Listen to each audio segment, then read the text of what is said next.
I'm Angie Jiles with Blue Note Bakery in Austin, Texas, and these are some of my wedding cake topper ideas. I like doing sculpted cake toppers. I like actually making the toppers for my clients. It's a lot of fun. I can incorporate them, like figures of them, kind of cartoony, kind of silly, kind of fun. A lot of people lately, I know in my world, have been having their dogs or their cats or their pets turn into wedding cake toppers. So we make little figures of their puppy dogs in veils and top hats.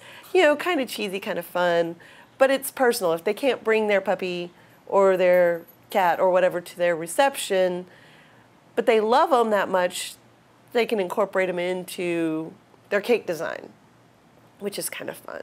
Other ideas that people have been doing lately, the Swarovski crystal initials are really popular right now. They add a lot of sparkle, they add a lot of elegance, and they're really pretty when the light hits them just right. And then that kind of fits with a lot of the more elegant brides, the big hotels, the big ornate parties that people are having nowadays.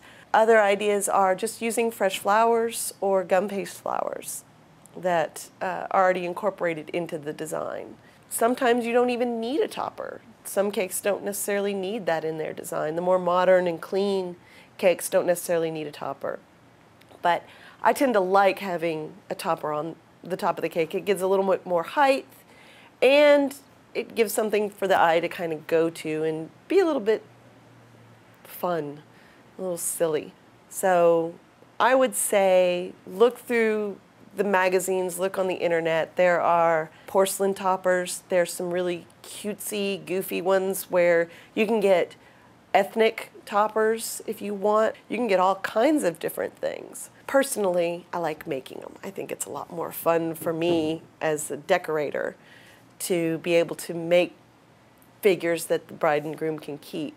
We've actually had people go online and find vintage cake toppers. Those are really neat too, or even handmade, like little birdies. I had one bride who had these handmade felt birds by a local artist. Another bird one was blown glass birds, and they kept them, and they're on their mantle, and they keep them forever, and they look really nice, and they're a conversation piece. Those are my cake topper ideas. I'm Angie Jiles with Blue Note Bakery in Austin, Texas.